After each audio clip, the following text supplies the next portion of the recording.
Thank you for joining us for this special RTS in conversation with Michael Winterbottom. My name is Stephen Armstrong. I'll be talking to Michael about his COVID drama with a slight comic twist occasionally, This England.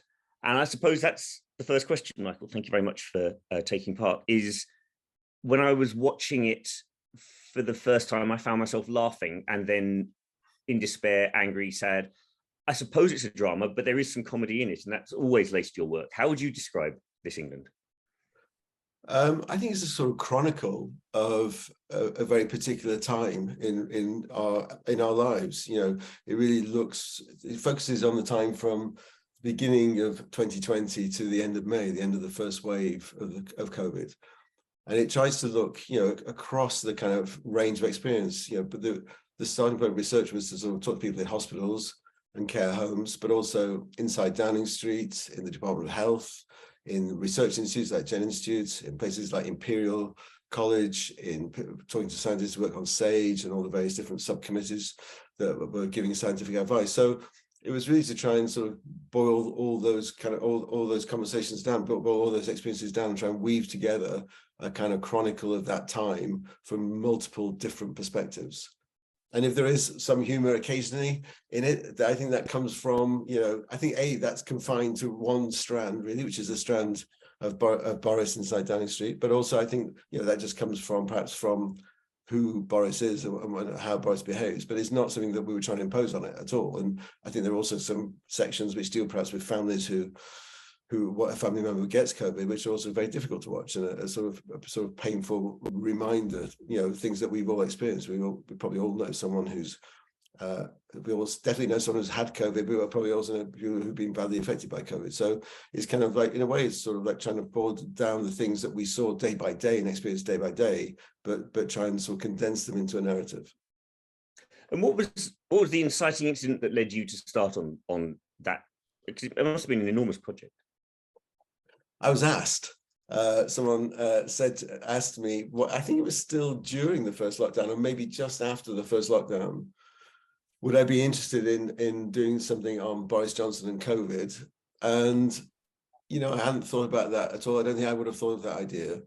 But once I was asked, it seemed to me that, there'd been a lot of talk during that first wave of, how, because we were all isolated in our houses, but there was a sense, I think, a genuine sense of like, we were all in it together. There was a sort of coming, sort of the national community or society, we're in it together. We should pull together.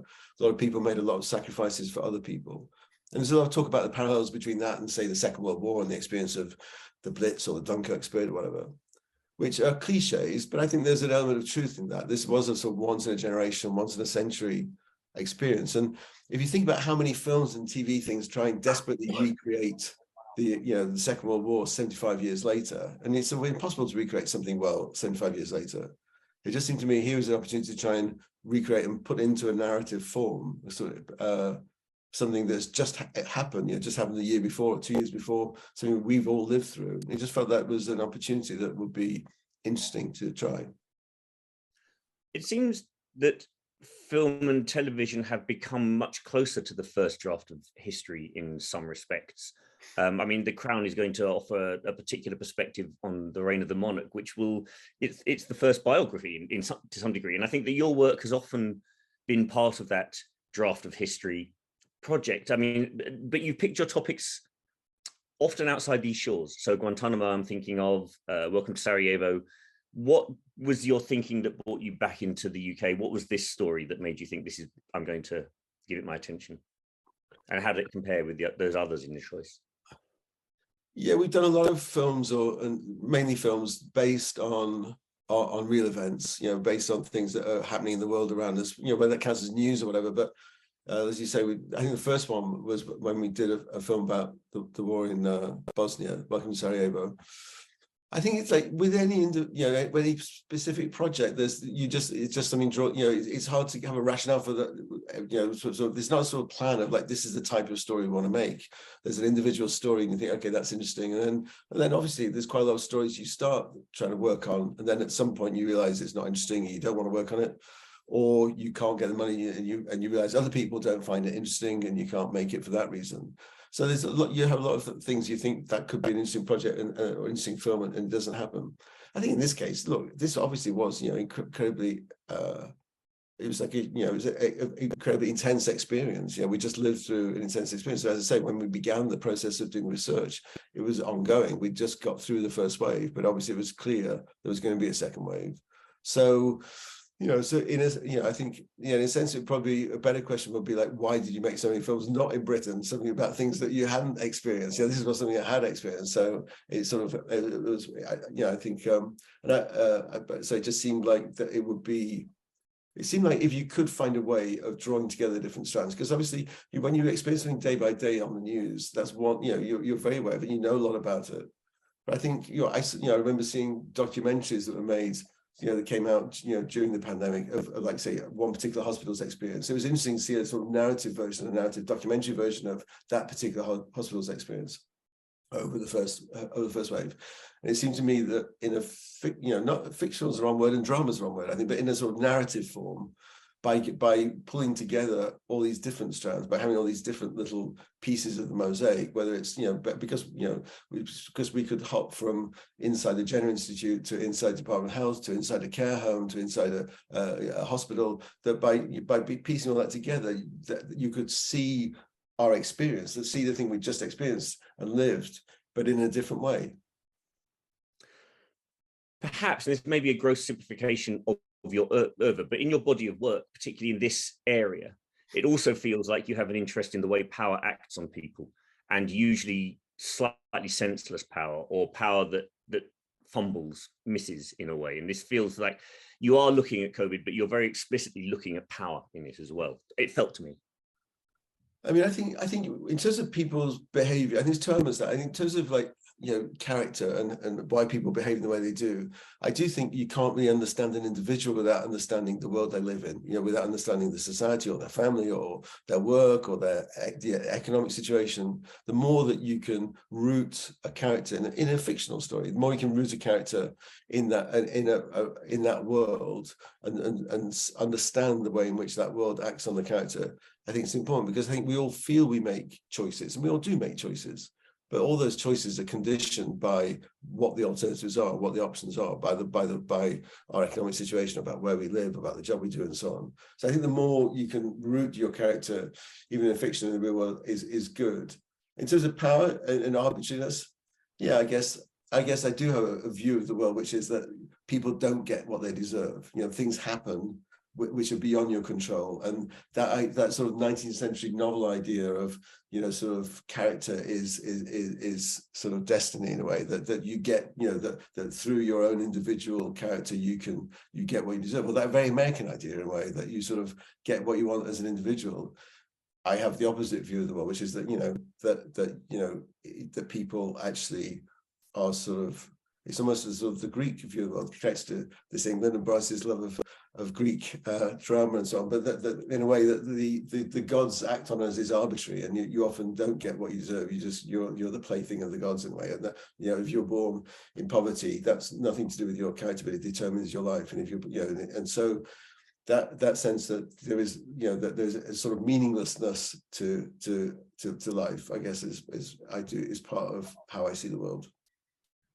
And you root, well, I say you root, you begin, and therefore it feels to some degree slightly rooted, your drama with Boris Johnson, and with the casting of Kenneth Branagh, he feels like a very, great actor, big role, and so it feels like it begins there and spreads out, but that feels like the initial focus. And why place it there? We'll talk a little bit about your decisions regarding Boris, including the casting of Kenneth Branagh. What was your thinking about focusing there, starting there, and also casting him to play? Well, I mean, I think the starting point, in a way, is in the kind of in the structure of the story. So, I mean, obviously, as I said, it's like we have lots of different sort of strands of the story that we read together. But obviously, in the case of something like COVID and the pandemic, and how our lives during the pandemic, that was, at the center of that, in a way, was the government's response, and at the center of the government response is 10 Downing Street. At the center of 10 Downing Street is Boris Johnson. So that was, a decision early on that would be the sort of central strand. There'll be one strand running through, and in a way, that Boris as a figure will become like the one, he's really in a way the one character that runs through as a character that you see. We have there's hundreds of people in the story, but we see really their experience just in relation to their work or just in relation to COVID, you know. So we have a lot of doctors in the story, but we really see them in the hospital and how they deal with COVID. We're not really looking at their life outside that, their private lives outside that. It was a decision early on that Boris, I guess partly because obviously not only was Boris the Prime Minister and therefore ultimately responsible for how the government responded, but also because he had COVID himself in a way that be able to trace his story, that he obviously was in intensive care, therefore close to to dying from COVID. That sort of seemed like it would be a way of it just felt like that meant you had to look at that, you had to have that in the film clearly, and that therefore that became the sort of central strand of the film. And then once that was decided, it's like, okay, I mean, I think probably part of this decision around Boris as well was talking to people who worked in Downing Street all through that period. It sort of seemed to me, listening to their account of Downing Street life in general, as well as life during COVID, is that a lot of them talked about how sort of strange Downing Street was as a place, and kind of how inappropriate, or how hopeless it is as a place to run the country from. And having listened to that and not really thought about it before, because you're so used to the idea that, obviously the Prime Minister lives in 10 Downing Street, that's just how it is. But when you start thinking about what that must be like, it just seemed like, actually, that just felt like, in a way, Downing Street does isolate the Prime Minister already in the normal world. And you've got to be living above the office, where you've got all these people crammed in a sort of old terraced house in higgledy-piggledy way, packed in, theoretically running the country, and then having to live in a flat above it. It just felt like we should try and have that as part of the texture of the story. And obviously in this context with COVID, that exaggerated that. So so that you have that isolation was more acute, more obvious, and more acute. But I think it sort of felt to me generally kind of something you want to have in the texture. And obviously also because Carrie happened to be pregnant but not telling people early on, so she was even more isolated. It just felt that once we started hearing people's accounts at that time, that should also be one thread of what we're trying to portray. And you've cast actors as real people and used real people as actors in your work. In this case, Kenneth Branagh as Boris Johnson, what was the thinking? Well, I'm presuming that's not a straightforward send out the casting agent. That was a particular director's decision. Yeah. I mean, I think, look, in general, I think, when you're dealing with real stories, there's different ways of looking at kind of how to cast them. And we've like in the past, we did a thing about Afghan refugees coming from a film called In This World, about Afghan refugees coming from Pakistan, refugee camp Pakistan, to Britain. And that was that was based on research, but in the end, the story was fictional. But then we cast two real Afghan refugees, and then in a sense didn't tell them what to say, or didn't have a script. We just really organized their journey, so that became almost a sort of observational documentary of these two real refugees, even in the context of a fictional story coming to Britain. And the other approach is you cast, you've got a central character and you want someone who you feel can really embody that. So we did Mighty Heart with Angelina Jolie playing Marianne Pearl, so that, but in that context, we had other non-actors in the same room as her, sort of acting, with her. And I think you have to sort of try and work out what is, there's a lot of the stuff we do, that sort of mixture of fiction and reality, and sort of the texture that sort of joins between one type of of way of telling a story and another. I quite like that move. So you're aware that this is a film about a fictional, not to say fictional is not really a great word for it, but there's a recreation or a fiction around a real story, and you can see the joy in it. I quite like even in fictional films that you can take people who are obviously actors acting a fictional story, but perhaps the world around them, the restaurant or the bar or the office or the street, is not controlled. So you're sort of aware that the other people in the film are not in the film in a way. They're in the film, but they're not part of the fictional world of the film. That's the real world. And you've got this fictional world moving in and out of this real world. And you're sort of aware of that as you're watching, or moments you're aware of it as you're watching. And I like that idea that you sort of shift perspective a little bit, or you feel that kind of friction between one type of thing that's going on and another type, you know, and obviously that's partly chosen by, you know, camera style as well, or sound and lighting and so on. In the case, you know, of Boris, it just felt, you know, because Boris was the central strand, and obviously Boris is such a famous figure, you know, a current figure, you know, you just had to have the best possible actor you could have to try and play him and embody him and make him seem real but parallel, kind of like it's our Boris rather than Boris, you know. So I felt it was really important at the beginning that we have archive of the real Boris, like here's real Boris, like there's Boris, we all know Boris, there is the real Boris, and then bang, this is Kenneth Branagh playing Boris, and that transition, you know, talk to Ken about that quite a lot. It's important that transition somehow happened at a moment where it's okay, now we're moving into this kind of fictional recreation, but you know, this is recreation of something that's real, it's recreation of something that happened, and you know, people are aware of that, and you want to try and find a way of that being a constructive thing in the way you watch the story, rather than just like, okay, it's someone, you know, that it doesn't work, you know. And so we picked Kenneth Branagh because he was the best possible actor we thought to play Boris, and fortunately he wanted to play Boris. And it's obviously hugely difficult when you've got someone who's not only famous and current, but also, you know, is such a big, clearly defined image himself. Almost Boris, the real Boris, has almost a sort of a kind of cartoon version or projection of Boris. He's almost like acting Boris himself. That makes it a very difficult kind of person to impersonate. And I thought Ken did a great job. I mean, I was slightly, even though these things are very, very different, I was slightly reminded of Tristram Shandy in watching this, because of that interplay between what we believe the story is and what we believe reality is. And there also you work with actors who are impressionists. Both of them are impressionists, and so it's complicated to think about what is, and I suppose the impressionist is the ultimate, what is real and what isn't. But how do you move an actor from being real to doing effectively an impression and keep the effective believability / suspension of disbelief working? Because you work very well with Coogan and Brydon on moving on positions, and with Branagh, he immerses himself in it. I think in the case of Tristram Shandy, I mean, Tristram Shandy is a novel. The novel Tristram Shandy is a comic novel about someone trying to tell their story and not be able to tell it, and it's very much about how you tell your life story. And so, yeah, to be honest, we talked about Tristram Shandy when we made 24-Hour Party People, and we imported elements of Tristram Shandy, the novel, into 24-Hour Party People, and had Tony Wilson, you know, sort of trying to tell the story of Manchester Bands in our film, trying to tell the story of Manchester Bands. And, you know, Steve, it was fantastic working with Steve on that. And when we kind of, so it's like, what else can we do with Steve? And then it's like, okay, well, why don't we just do Tristram Shandy? Because that's what we talked about when we did 24-Hour Party People.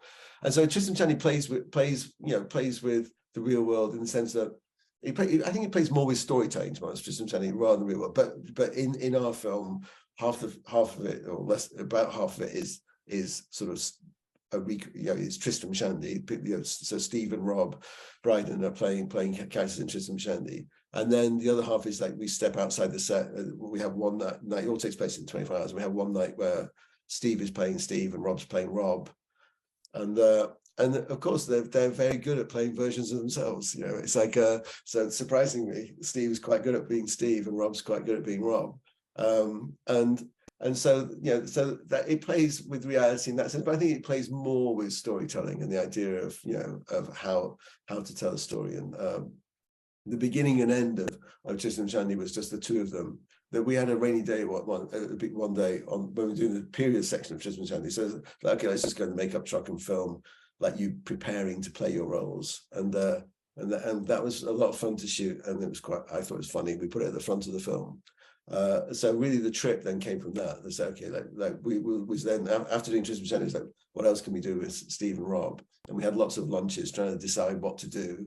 In the end, I was like, okay, well, we haven't got any good ideas, so let's just film you going on a tour having lunch. And so it plays with, like in the trip, obviously you're aware that the world they're going around is real, like these are real restaurants, you know, this is and so on. But I think it's really just messing around with two characters rather than really dealing with, I think it doesn't deal with reality and fiction in a complex way. And I think there are more parallels between with This England, with other, other things, with other films that we've made in relation to the sort of the real and the fictional. I think, for example, in Welcome to Sarajevo, that was based on Michael Nicholson's book, who was a famous TV journalist at the time, TV reporter at the time. But in that we had Stephen Delane playing Michael Nicholson, but Michael Nicholson in our film we changed his name. So it was clearly the idea was this is obviously based on Michael Nicholson, but we're actually changing the character's name so that it's clear also this is a fiction based on Michael Nicholson. It's not exactly what happened. And the other journalists were based on research, but were fictional. But then within that, we used a lot of real archive of real stories. So they're covering real stories, and we see the real archive, because the idea was to make you think about the real stories that we've been watching on TV about the war in Bosnia and the war in Sarajevo, and why we hadn't responded to those. And the idea was that, to hope that by watching it in a cinema in the context of a fictional film, that the real stories had a different impact, and perhaps a more powerful impact. Whereas we've been watching them on TV news every night and not really done anything. I think that is more kind of similar idea to what we're trying to do with This England, is that by condensing it down and seeing the narrative of what happened in the first wave, that things that we'd all experienced would still strike you fresh and make you think again. So, and you'd think about the experience that we'd all lived through in a slightly different way because you're seeing it in a narrative shape. Obviously, you did a lot of research by talking to people in Downing Street, and I guess you had some fairly highly placed contacts. How easy was that to do? How easy was it to access people? So in terms of access to Downing Street, we used a kind of a very well-connected journalist who was our access to it. So I don't know how difficult or hard it was to get the access we got, because we weren't doing it directly. It was done through our advisor. But we had, we talked to quite a few people, quite a lot of people who had worked in Downing Street through that period of time, through the COVID period. From different levels, but including very high levels. We didn't get great access to civil servants. We talked to a very senior civil servant who'd been there at the time. I'm not going to name anyone we talked to, because some of them would be perhaps a little bit unhappy. But we talked to very senior civil servant who'd been there at the time. But in general, we didn't get great access to civil servants. We had better access to special advisors and so on. And some of the, so what we include from Downing Street is based on the accounts of people who were there at the time. And so for example, but we tried to, like, say, in the case of special advisors, we sort of changed the individual special advisors enough that we hope they're not recognizable as to which particular special advisor it was. On the other hand, in the Department of Health, for example, we talked to a special advisor where, that he would definitely be, everyone in the Department of Health would know who it was who'd been talking to us on the basis of who's in the film. And so we had pretty good access. We had also, like, I was really surprised by, we had, really, when we, for example, we focused on 2 hospitals, Bradford Royal Infirmary and Northwick Park. We talked to a lot of doctors and nurses who've been working there through that period. In the case of Bradford, we kind of visited the hospital quite a few times, as well as we visited and had good access into care homes, and think places like Imperial College where the scientists were working, Jenner Institute where they were researching vaccines. So, and what was nice about that was that the Francis Crick Institute, and what's good about that is that then when we came to film, we could film in the real Imperial College, we could film in the real Jenner Institute and Francis Crick. So we were, so we were able to place our actors, but into the real world that they were trying to relate to. One of the interesting things about Downing Street is I see the front door all the time, and I see the front door on TV programs all the time. But actually, I don't really know what it's like behind the door. And your depiction and recreation of Downing Street, I'm sure, is accurate. But are there any things that really struck you or surprised you about Downing Street? And also, how easy was it to recreate that atmosphere, that place? We made a lot of effort to sort of build Downing Street, the ground floor of Downing Street. So really our set was a replica of the real Downing Street, which we built in a big old warehouse in Norfolk at great cost. And it seemed important because talking to people who worked there, they all talked about the fact that it wasn't a great place to work. That it is a converted terraced house. It's kind of not, corridors and small rooms, and it's not really fit for purpose for the head center of government in the 21st century. No one would no one would think, where should we put the government of a country of 65 million people? We'll buy a couple of terraced houses and knock them through, and that'll work fine. And so it seemed important to try and capture that. I don't know whether we did in the series, but the idea was to capture that sense of it being higgledy-piggledy and not easy to communicate. And then also, like, what it seemed to me, listening to people's accounts, especially like some special advisors who were quite close to sort of like Carrie, was that it's quite weird that we expect the Prime Minister to live above Downing Street. You know, they talked quite a lot about, like, you know, when Boris got COVID, they talked quite a lot about, you know, it's that bit slight thing like, you know, they don't really have, like, it's not like they have a team of servants who look after them, or they don't have a, you know, so it's a bit like you're quite isolated up there. You're not in your normal house where you just get on with life, but at the same time, you're sort of, you know, quite sort of left alone up there.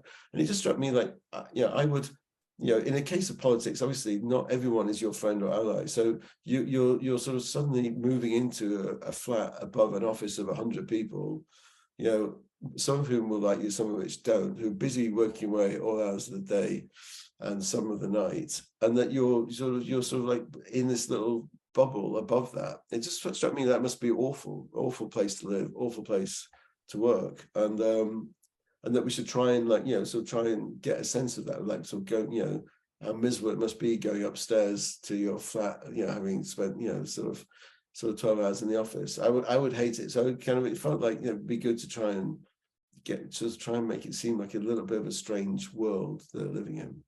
We were told a story by one advisor who was an advisor to Sajid Javid about how, you know, that, you know, Sajid Javid had moved his family into what is actually number 10, but, you know, but the chancellor's flat above the office, and that, you know, so suddenly he was like, oh, when there's the reshuffle, suddenly he was like, the advisor, you know, was trying to sort out a car to get all the kids in that kids flat. They're all having to move out that afternoon. You know, it's just something like, okay, everyone out, and you know, all sort of relocate that afternoon. It's just sort of like, it's bizarre. I think it's just bizarre.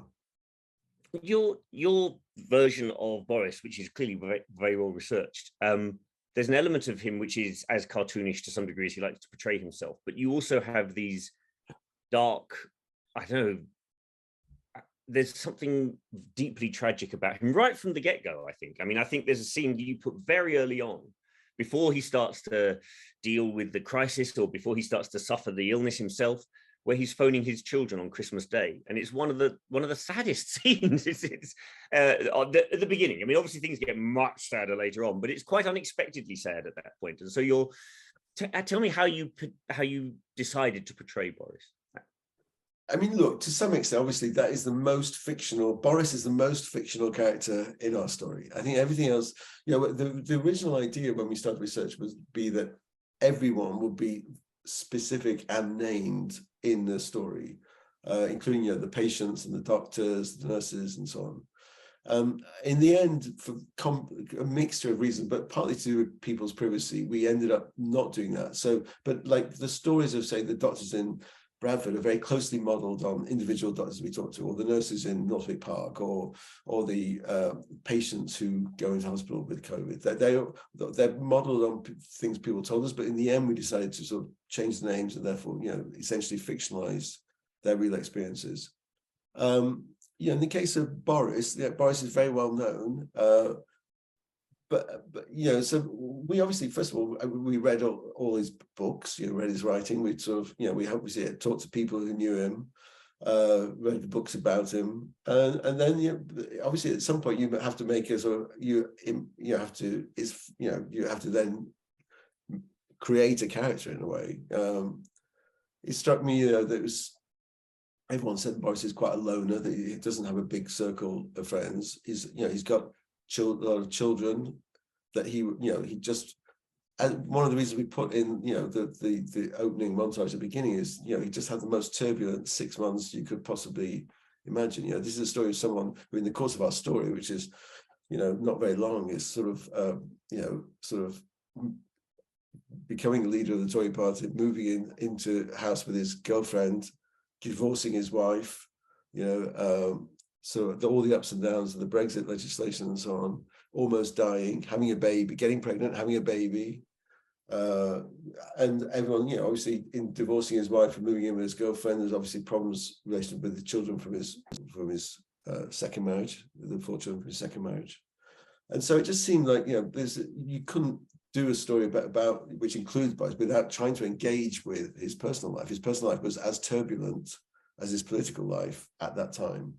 And for me, I've got children, and it's like, it just seems to be important to include in the story that no matter who you are, if you're distant from your children, separate from your children, that is the biggest thing in your life, I think. I don't know if it's in Boris's life, but for me, imagining it, that my relationship with my children would be the most important thing in my life, whatever was going on, even if I was Prime Minister.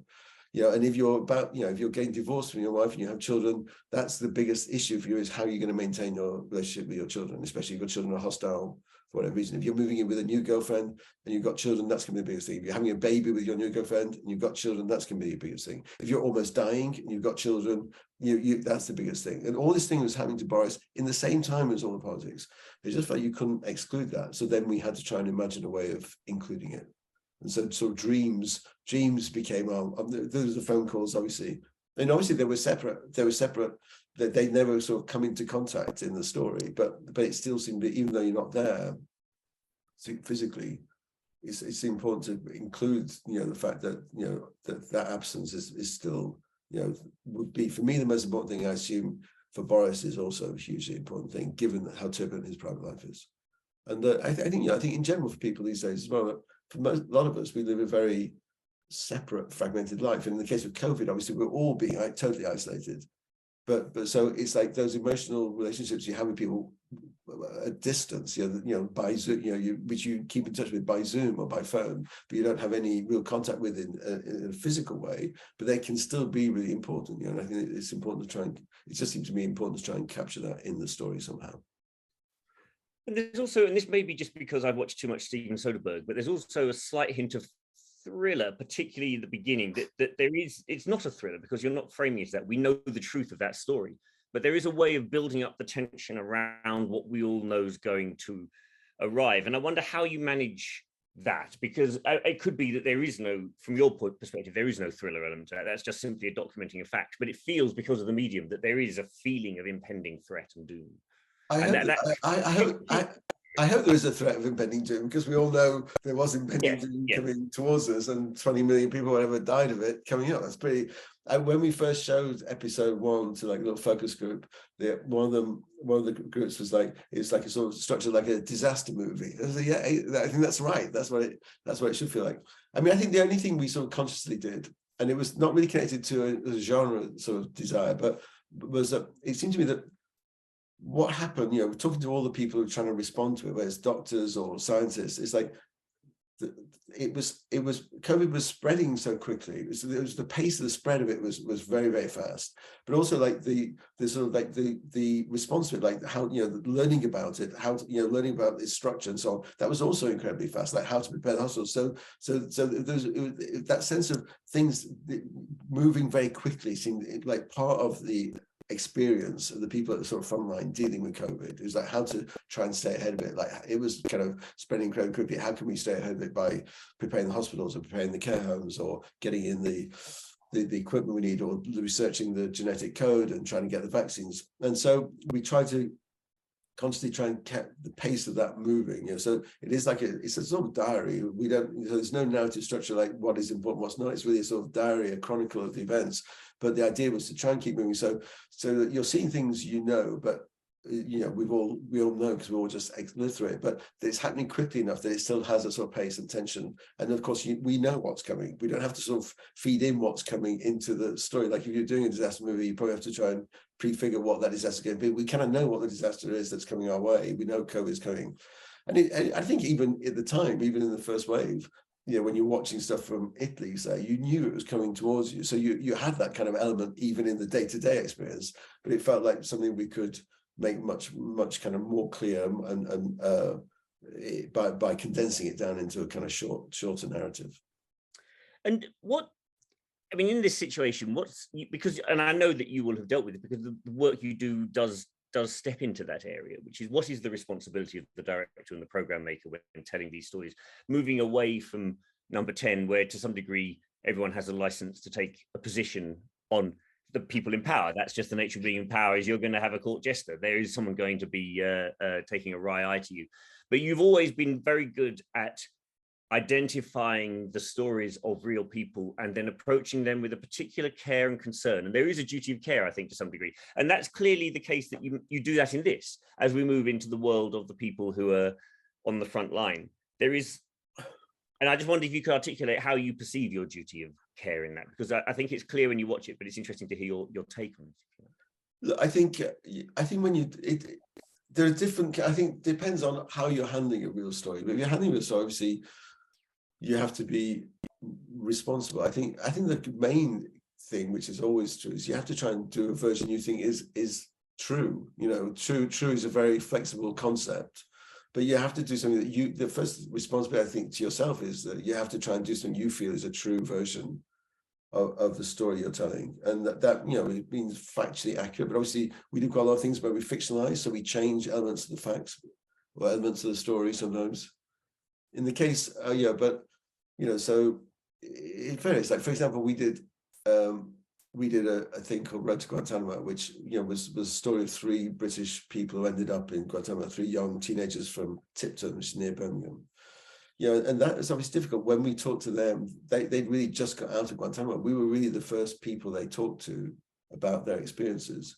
You know, and obviously that is, you know, you have a responsibility to tell their story in a way that is, you know, it doesn't damage them in any way. You know, that you know, we said to them from the beginning, we want to tell their story. And then in the film, we sort of like had 3 young actors who were similar to them acting out their story at the same time as they were telling our story as a narrative. And then we also had a strand of the two of the 3 going back to Pakistan, where they'd gone for a wedding to the third person, Asif's wedding. So we had like different elements of the real people and the fictional people within it. But it's important, you know, that you obviously in that context you have a duty to make sure the story is accurate, you know, but also that you're not telling it in a way that in some way it sort of is unfair to the people that you're working with.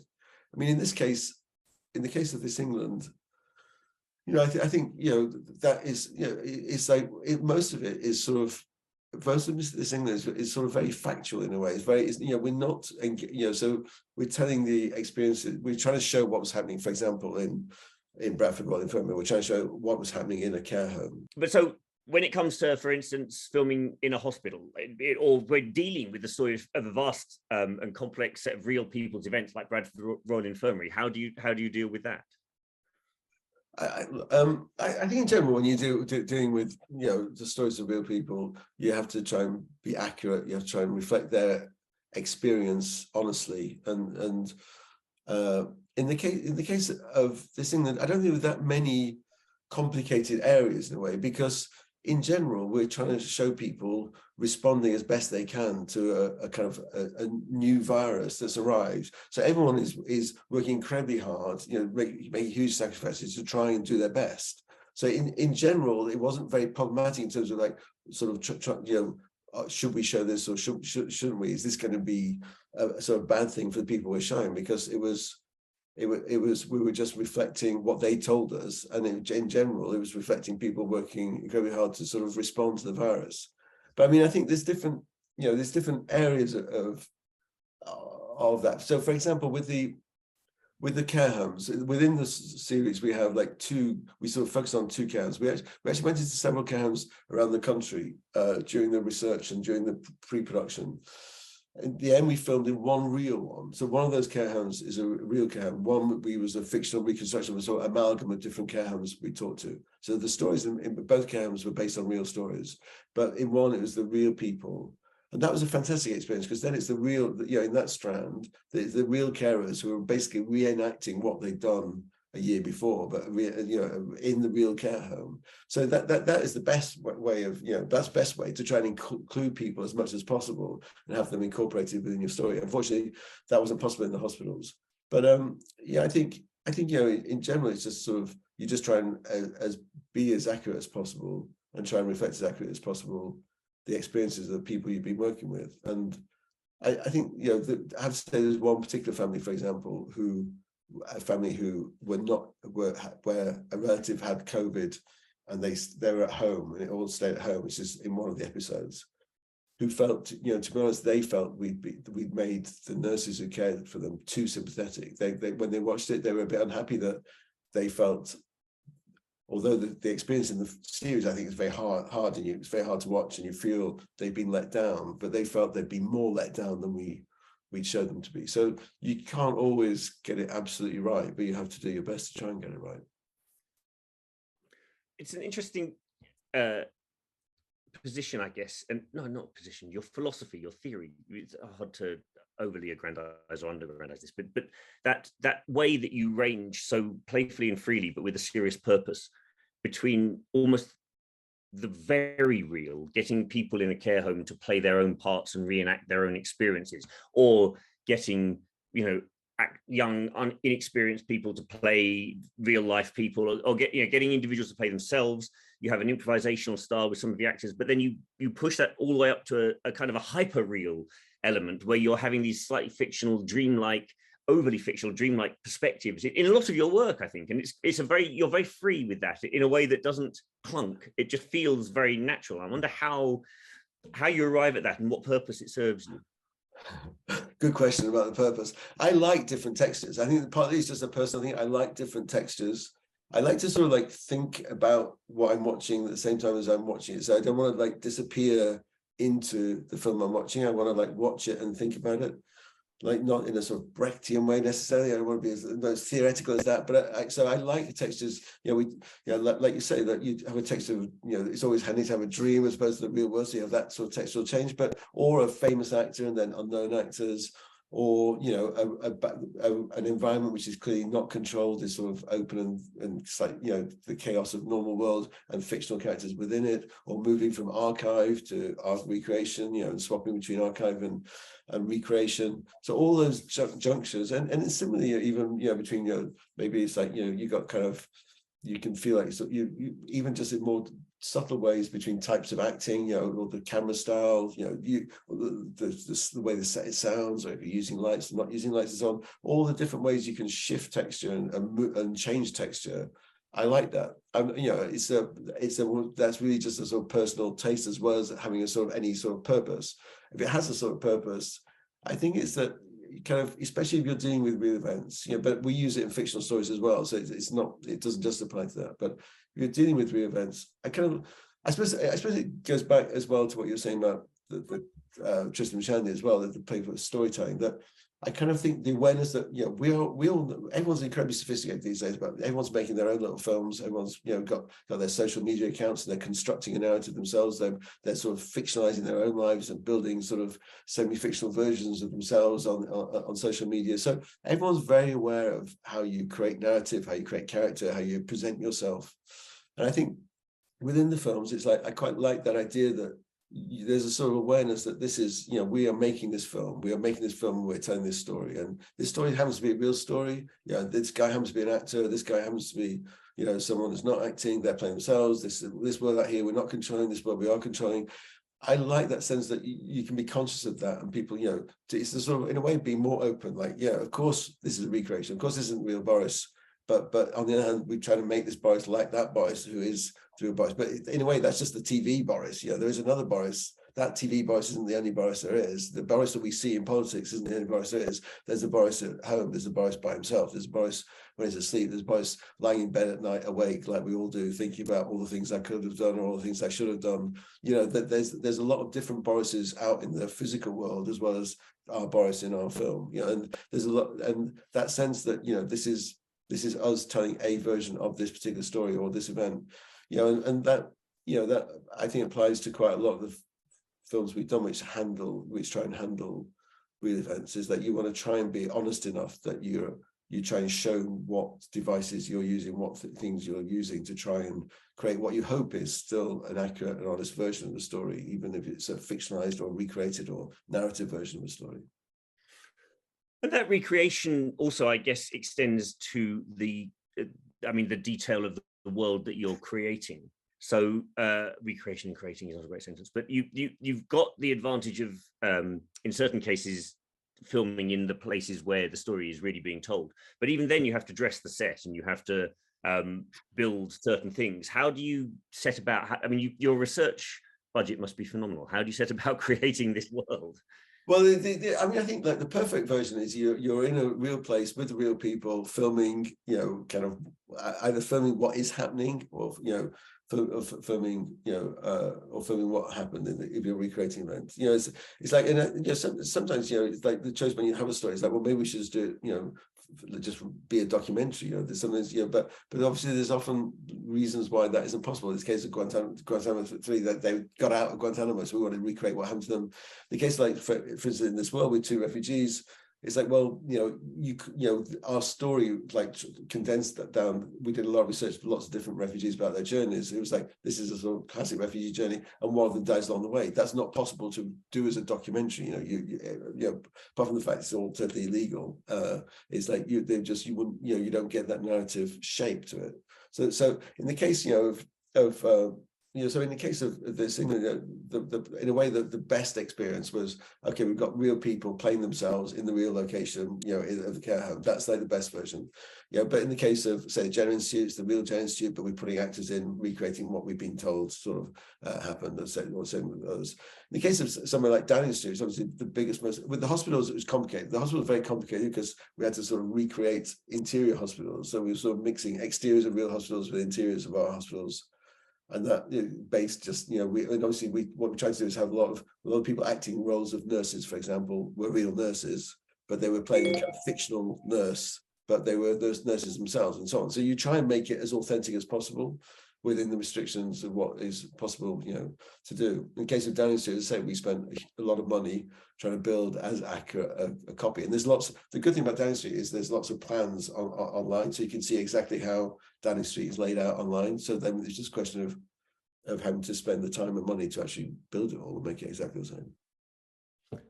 Do you work with the same teams throughout your work, or do you assemble different teams for different projects? It's nice. It's always good to work with people you've worked with before. So we have a kind of group of people, but it tends to be a kind of group that rotates. In the case of this, so a lot of the films we do, we have a sort of similar crew. In this case, we tried to do that to some extent. So like Josh and Melissa, the producers, have been part of Revolution for years and years and years, but and James, the cameraman, we worked with quite a lot before. But a lot of the crew we hadn't worked with before, and the editors, we worked with before. We always worked with sort of same group of editors like Mark and other people. So that was good. But it's on a TV episodic TV thing. It's a long shoot, and it was very, very busy at the time. So quite a lot of the crew were new to us. But trying to have a sort of a core group of people that we like to work with, and it just to keep it. We like a crew to be as small as possible and try and make the filming as simple as possible. And the project, as you say, started in between lockdowns. It's obviously an immense project, but you began work during the time when it was least possible to do something like this. So what was the process of filming like? It was hard. Well, I mean, when we started, like I said, we started researching sort of probably June 2020, just after the first wave. And then we sort of writing the scripts as we were researching. By December, we sort of got the go ahead to make it. Just about, not, it wasn't absolutely clear cut. That was just in between the sort of second and third lockdown, but we were in sort of restrictions. And then as soon as we started proper pre-production was January, and we're back on a full-on lockdown, which went through the first phase of filming. It was very hard. I personally found it very hard. I think part of filmmaking is it's a sort of group experience. Part of the pleasure of filmmaking is you're a group, and a lot of that is about getting to know people and getting to discuss things, not just on set but off set. And we work short days. We work 8-hour days, but like continuous days. So like on set, it's a very concentrated 8 hours, and normally that's compensated for by the fact that offset you have more time free, you have more time to discuss stuff and work out what you're doing and get to know people, talk about the sort of what's coming up. Because of lockdown, you couldn't do any of that because you're not allowed to talk to people. Everyone had to go back into their sort of separate worlds. So it was hard, very hard. I think when I remember that before then there'd been quite a lot of talk about at school. Some children were finding it hard to go back into schools with restrictions, or finding that wearing the mask or whatever. And I remember being rather cynical and feeling like, oh yeah, well, that's because they don't want to go back to school. But actually trying to work during lockdown, I think it was very, very hard. I think when you can't really see people's face properly, you can't really communicate properly, it becomes very complicated. I think all of our experiences of that time were intensely personal and narrow because we were closed in, we were locked in. You then, with the film, you sweep out very quickly, probably before we did. You were the first person, one of the first people to look across the board and see what was going on. What did you learn about how we responded to COVID from trying to encompass all of these stories? That's a good question. I think when it came out, people felt like, oh, perhaps we're a bit too sympathetic to this character, too sympathetic to that character. I think the starting point, my starting point was that, with COVID, everyone was trying to do their best. Like no one was thinking, I wonder if there's a way I can get more people to die from COVID. Everyone was thinking, how can we respond to COVID in a way that is going to be the right way to respond? And obviously people had different ideas. And obviously big mistakes were made, I think when they start looking at, looking back at what happened, I'm sure Mason say to Boris, his first thing is going to be like, why did he seem to pay no attention till beginning of March, when which we showed quite a lot of episode 1 of what his attention was not on COVID until beginning of March. And then also obviously, why didn't we lock down earlier? I think it's clear, everyone agrees now, thousands of people lost their lives, didn't need to lose their lives because of the delay in locking down, which we look at quite closely in the second and third episodes. But I think although big mistakes were made, it's like starting point is like, obviously no one was trying to make mistakes, everyone was trying to respond. And it was interesting talking to the way in which, talking to people, say, within government and how their kind of response was handled compared to, say, hospitals and their preparations, or care homes, their preparations. I think, and scientists and their response. I think it was interesting to sort of see the way in which different areas of different areas of expertise, different areas of knowledge, sort of handle kind of something coming towards them like this, something unknown coming towards them. It's incredibly impressive, like what the scientists did. I think, the Chinese put the genetic code out incredibly quickly, and then of the virus, and then like over a weekend in Oxford, they worked out the structure of their vaccine. The vaccine was incredible, just incredible. So just talking to the scientists, that you sort of just see that range of response is amazing. But I think for me probably the biggest, not surprise, but I suppose I'd always had quite a negative idea in my head about care homes. I think on TV before the pandemic, whenever you heard about a care home, it was like some failure at a care home, some failure of care, and that goes into the news. And so that what you hear is, this care home's done this terrible thing, or this care home's done that terrible thing. So and then visiting care homes in different places in the country, and then working with them, you just realize that they had been abandoned. For sure, they've been abandoned in the first wave of the pandemic. But also just amazingly hard job they do, and what amazing kind of grace they do it with. The people we work with, they're incredibly caring for the people in their home. That was perhaps the biggest sort of like surprise for me, or biggest thing that sort of just struck me really for on work is the amazing sort of hard work and generosity of the people working in those care homes. One of the things about your work is when I first came across it too long ago to start defining, you were making a very particular series of uses of drama, scripted stuff, and the real world, which you are expanding constantly. But TV is sort of the rest of TV is slightly catching up with you. I mean, there's lots of people who are doing TV like this now, that trying to do as quick as we can after the event. Let's do the TV drama or the film version of this, or let's investigate these stories, which I think when I first came across your work, there was almost no one doing that. And that's obviously to do with where you came from and your tradition. But in that way, what do you think the role of film and television is in terms of investigating, understanding our world? Is it the same now as it's always been for you? Or do you think that it's changed simply by the presence of other people trying to tell similar stories in the way that you tell them, trying to investigate what's happening to us through drama? I think the short answer is I don't know. I think, you know, I mean, look, you know, I think, you know, like I said before, but I think it's probably the first time I did something sort of based on the kind of the world around us, trying to engage with what was going on in the world or just being on in the world, was Welcome to Sarajevo, which was, we actually started trying to make that, writing that during the war, and by the time we made it, the war had just finished. And that, you know, in those days, you know, when that was engaging with like how that war had been reported on TV news. And in those days, that was a question when we were doing research, we were like talking to all the journalists who worked for major media outlets, you know, and there was a sort of narrative that was shaped by BBC, ITV, and so on. Journalists, you know, institutions and individual journalists who had a long pedigree, and you sort of trusted their narrative. And that engagement was sort of about why were we sitting at home not responding to that narrative, because those journalists were often very committed, like, why you, in a way, those reports from Sarajevo were like, you should be doing something about this, why is the West not doing more? And we were all sitting at home watching it. That was the sort of first war in Europe really since the Second World War, and we weren't doing anything about it. It was about our passivity watching this narrative coming out from Bosnia. For a long time now, for the last decade really now, we've been trying to find a way of making a film about the way in which the reporting of the Arab Spring and Syria was carried out.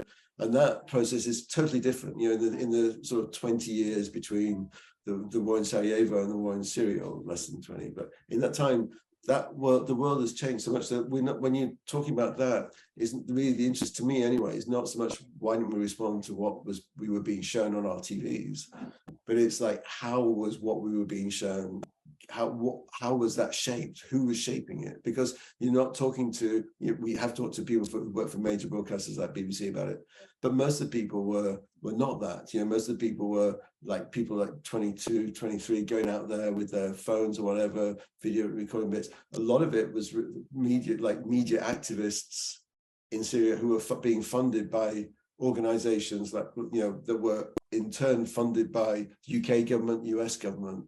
So the way in which stories are being told, you know, even, you know, the stories we're getting through TV are being made in a very different way. And so the world about how those stories are, you know, the you know, in terms of news reports and documentaries on how those are being told, how they're being funded, how the narrative is being shaped, is totally different. And part of that is very democratic. It's about people uploading stuff from everywhere. But part of it also is slightly worrying, because it's like you don't know where this stuff is coming from. And for example, in Syria, a lot of it's coming from people who are, you know, it's all coming from one side of the argument, and a lot of it's coming from people who are funded by our governments or the US government without us knowing that's where it's coming from. Yeah, and I think you know, the big, you know, we started doing digital things. I think the first thing we did, well, 24-hour party, we did some digital stuff, and then we did In This World, which was like a kind of road movie with 2 refugees. That was all digital, smaller digital camera.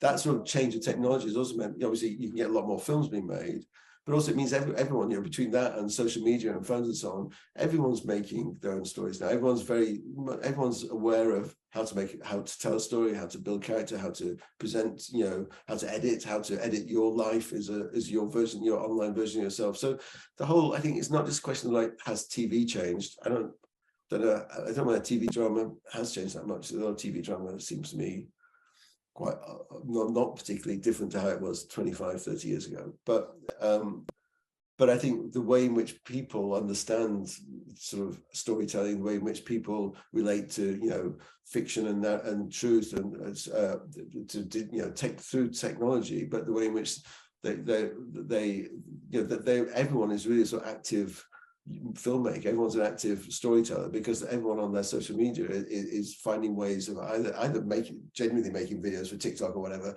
but more importantly, just selecting the images or selecting the bits of their story that they want to show people, and constantly showing people, this is what I'm doing, this is what I'm eating, this is where I'm going, this is my holiday, aren't I happy, this is my friends, and so everyone is doing it all the time. And so, you know, I think the world obviously has changed hugely in that sense. But what I'm doing is unfortunately stay the same.